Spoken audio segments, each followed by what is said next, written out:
700 crianças por sala de aula. Meu Deus do céu, o que fazer? Onde escolher uma escola para sua filha? Como agir? Onde procurar? E as viroses? E as doenças mordidas? Eu preciso de ajuda. Calma, nós temos o controle.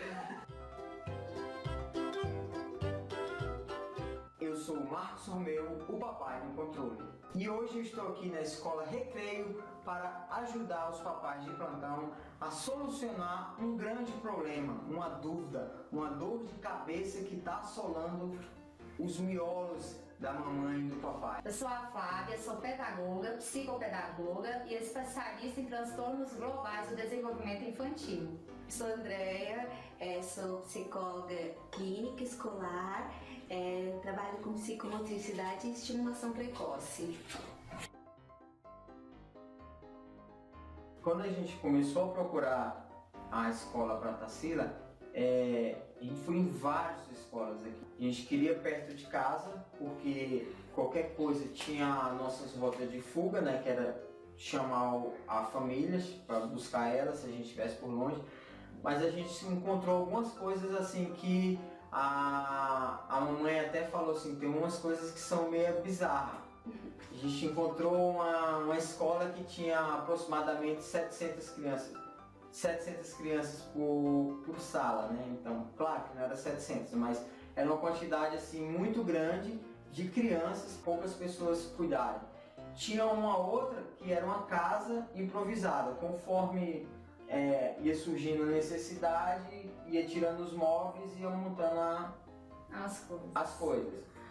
Tinha a terceira casa, a gente lembra, tinha uma banheira, quer dizer, tinha uma banheira, a pessoa queria se desfazer da casa e fazer uma escola, mas não queria se desfazer da banheira. Então a gente ficou pensando, para que essa banheira? Será que é para dar banho nas crianças? Aí a gente começou a ter outras dúvidas e pensar quais seriam os critérios. Afinal, quais são os critérios para encontrar uma escola para o seu filho? Eu acho que não existe uma escola 100% ideal. Eu acho que tudo também tem a ver com as características de cada família. Então, a própria família tem um rol de prioridades. Então, tem famílias que querem uma escola, não se importa com a distância, tem famílias que isso é primordial. Tem pessoas que não têm uma faixa de preço, né, que é mais variável, outras que têm uma faixa de preço mais reduzida. Então, não, acho que a escola ideal tem que ver muito com os princípios daquela família, né? Uma família religiosa pode querer uma escola religiosa. Então, acho que a família tem que procurar a escola que mais se adeque ao que ela acredita. Então, se ela quer um lugar que só cuide do filho, ela não precisa se preocupar com o lado da metodologia da escola. Agora não, eu quero uma escola em que meu filho seja estimulado. Então, ela vai ter que procurar uma escola que se preocupe com a metodologia da escola, que se preocupe com a metodologia, com princípios, com os valores, né? Então depende um pouco do que os pais estão procurando. Um pai que fala, eu só quero que meu filho passe o tempo. Tá bom. Só quer deixar o filho lá e ter um pouco de... Então, assim, a gente fala assim, que os critérios que os pais devem observar nesse caso, ele é muito particular da família. A escola perfeita para mim pode ser que não seja a escola perfeita para outra mãe, né? E isso aí abre um leque, porque gera-se muitas dúvidas, porque aí a mãe pergunta, o que é a escola perfeita? Porque tem pais que, por exemplo, são mais rígidos, querem que os filhos tenham mais disciplina, outros acham que tem que ter um lado mais afetivo, mais presente. Então, por isso que é importante às vezes visitar várias escolas, para ter certeza disso. Eu faço parte de um grupo que se chama Pais no Insta e eu recebi algumas perguntas que eu queria fazer e vocês vão intercalando aí entre vocês. Como encontrar a escola certa para o meu filho? Os pais devem saber o que procurar. Então, se eu sei o que eu vou procurar quanto mãe, eu vou encontrar uma escola perfeita. Só que a escola perfeita para mim, mãe e pai, nem sempre é a escola perfeita para os meus filhos. Como preparar o meu filho para a entrada na escola? Depende bastante da idade.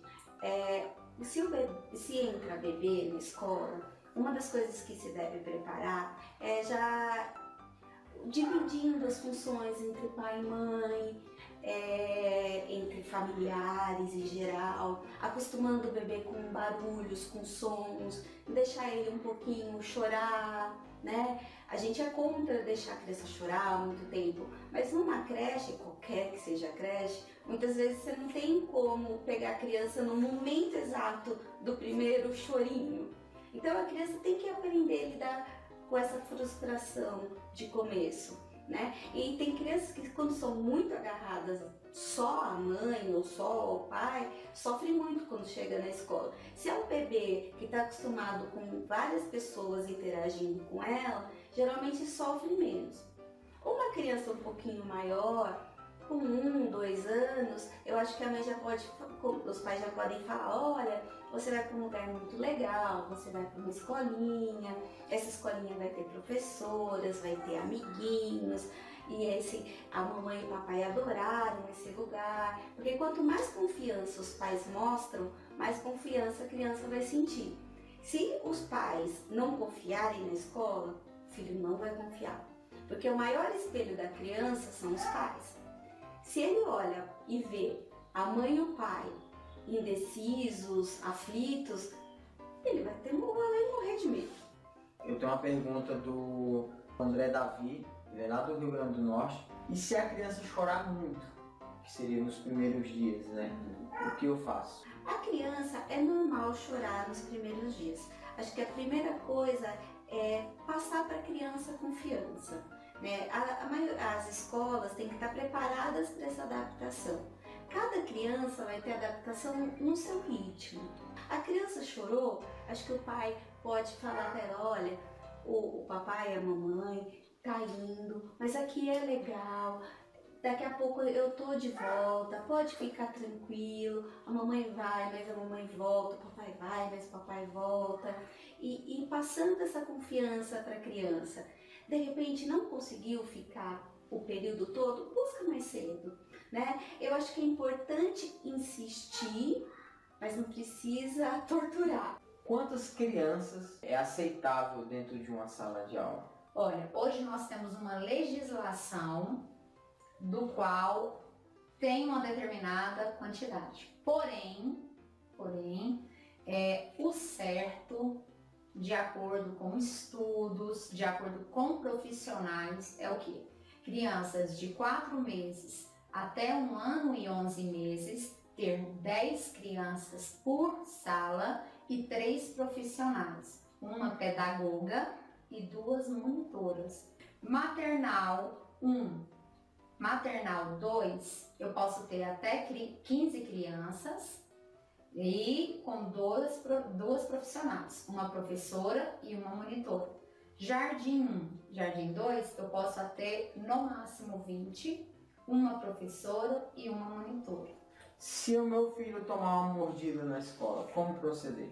Porque primeiro a gente tem que pensar que essas crianças, elas estão na fase da oralidade, né? Da boquinha, de colocar tudo na boca, era isso que acontecia, né? Tudo na boca.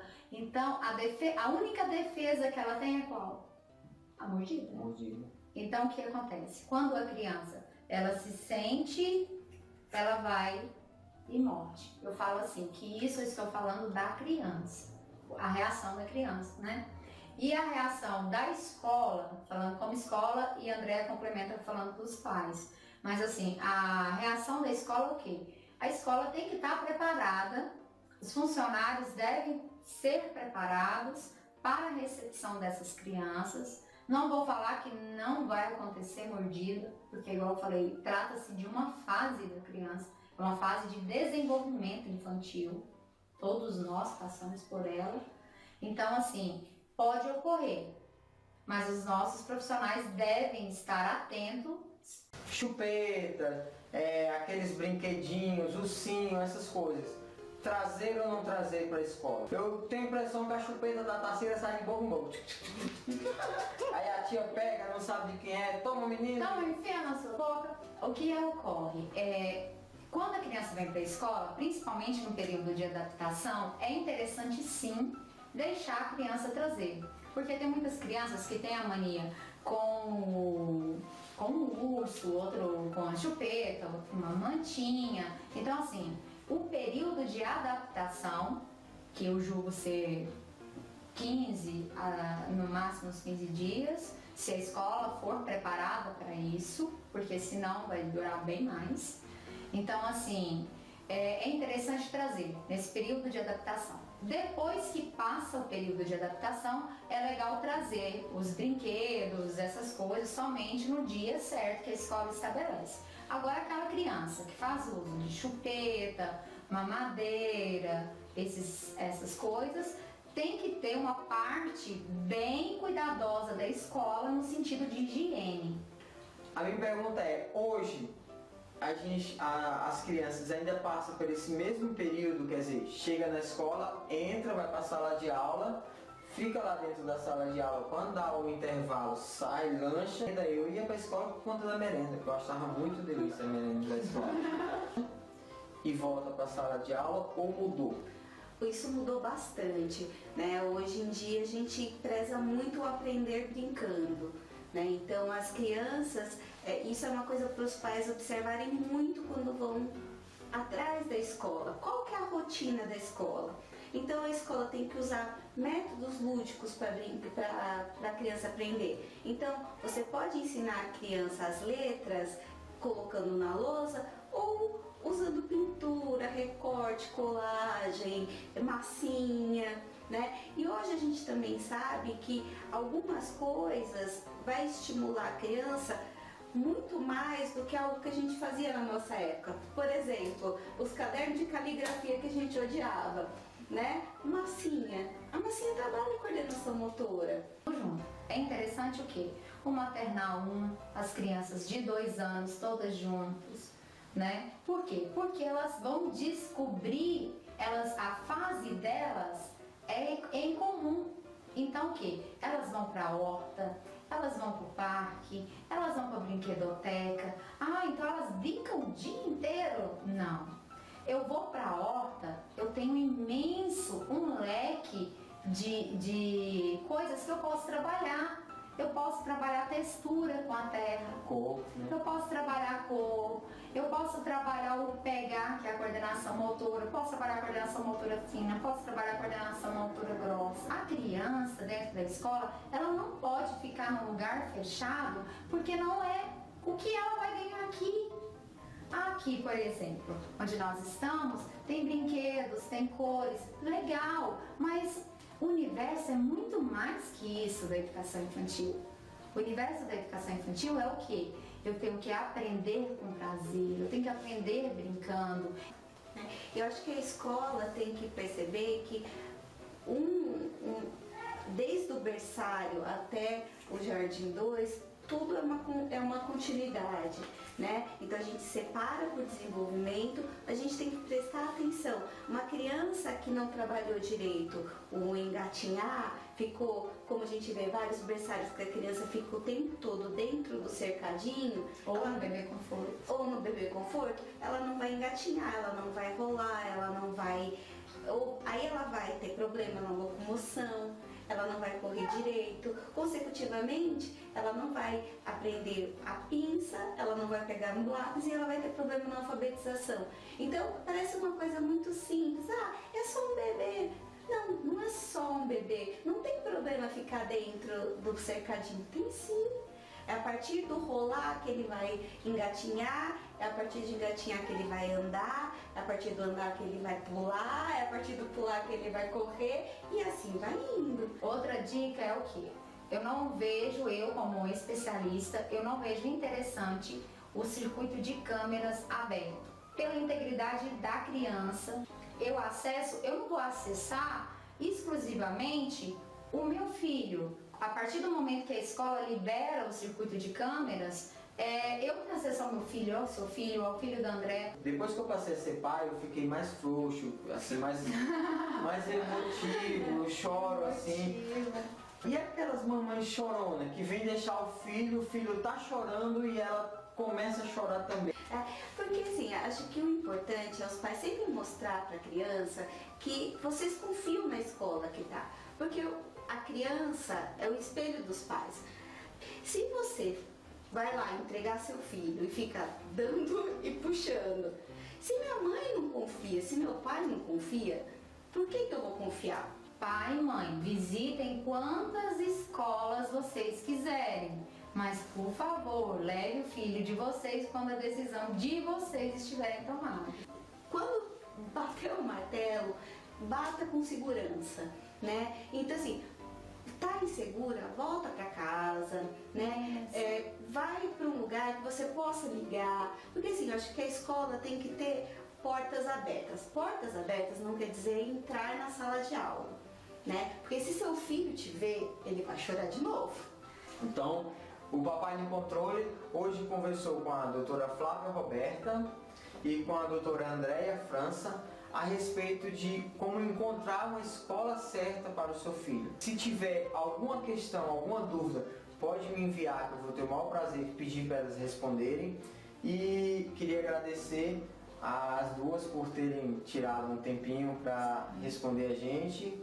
Queria agradecer também a Escola Recreio por ceder o espaço, por ter nos recebido aqui também.